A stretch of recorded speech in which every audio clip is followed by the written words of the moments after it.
students. Today I am going to continue the chapter The Age of Industrialization. In previous video I explained you about the life of the workers. When they get the news or opportunities from the city that job is there, a large number of people migrated from the countryside. This created a situation of abundance of laborers in the market.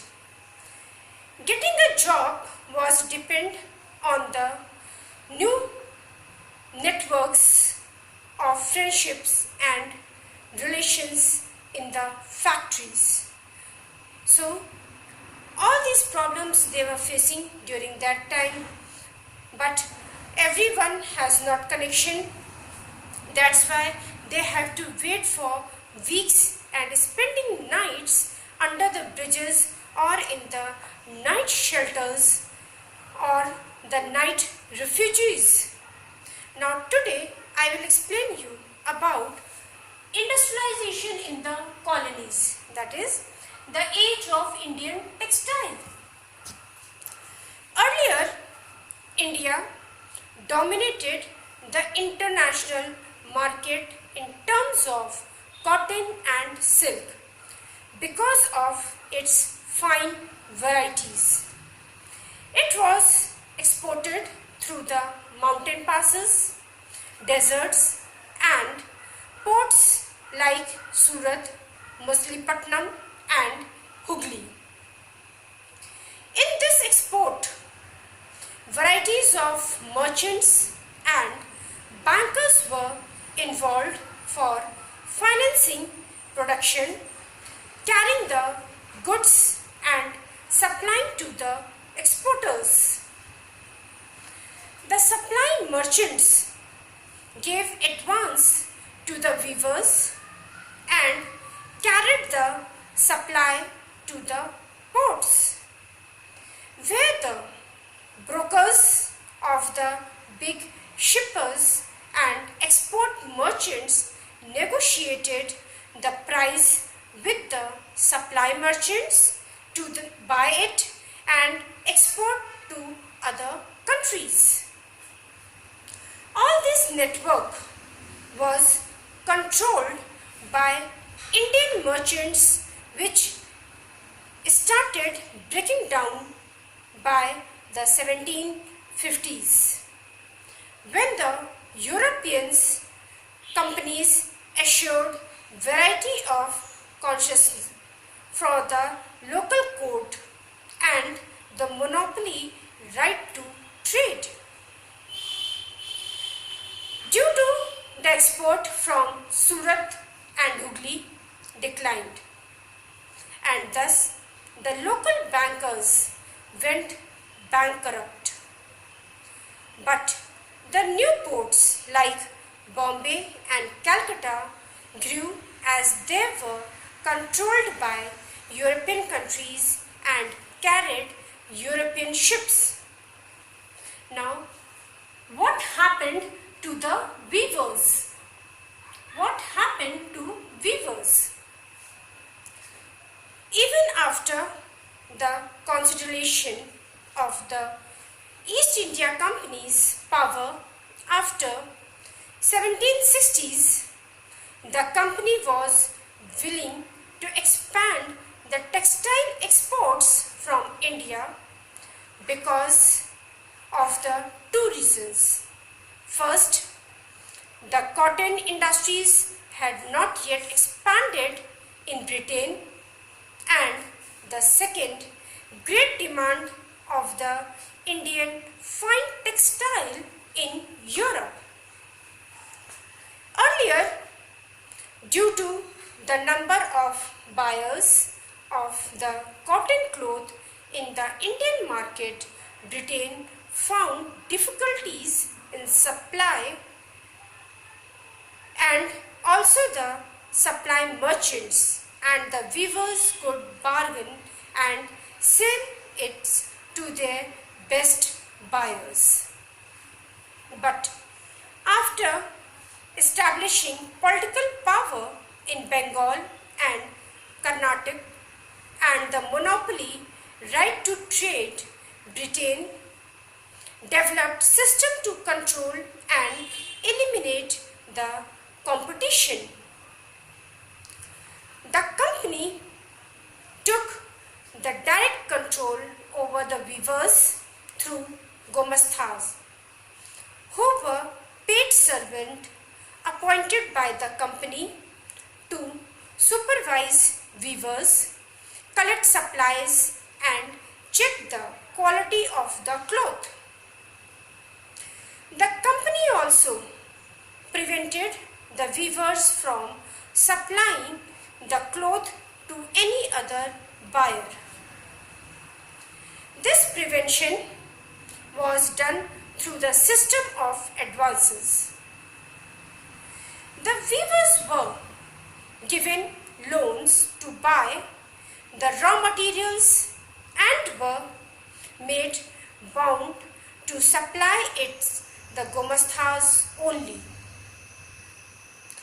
Due to the flow of loan and increase in demand for the fine textiles, the weavers now willingly took loans and leased out their land so that they could devote more time to weaving along with their family members. Differences between the supply merchants and the Gomasthas. The supply merchants lived within the weaving village, whereas the Gomasthas were outsiders. The supply merchants had a close link with the weavers, where the Gomasthas had no social link with the weavers. The supply merchants were looking after the needs of the weavers, whereas the Gomasthas acted arrogantly and often beaten them for the delay in supply. Due to the new system of Gomastha, the weavers lost the space to bargain, could not sell to other buyers. The price for the cloth received from the company was very low, and the loans which they received from the company and tied them with company itself. Due to these various reasons, there were clashes between the weavers and the Gomasthas. Many villagers refused taking loans, closed down their workshops, shifted back to agriculture work, and some of them migrated to other villages to set up their loans. Now, Manchesters come to India. Though Henry Petolio, a company official, said that no other country in the world produces the same quality of product as India, so its demand could never reduce its decline from 33% in 1812 to 3% in 1851. The reason for the decline of cotton import to England were development of industries in England. Industrial groups were worried about the imports from the other countries.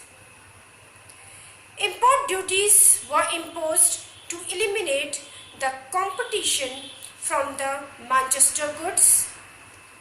British East India Company was persuaded to sell the British manufactured goods in the Indian market. problems faced by the Indian cotton weavers.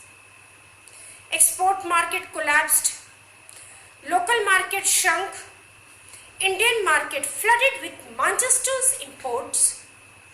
They could not compete with the meal-made products as they were much cheaper, and also they were not getting supply of good quality raw cotton.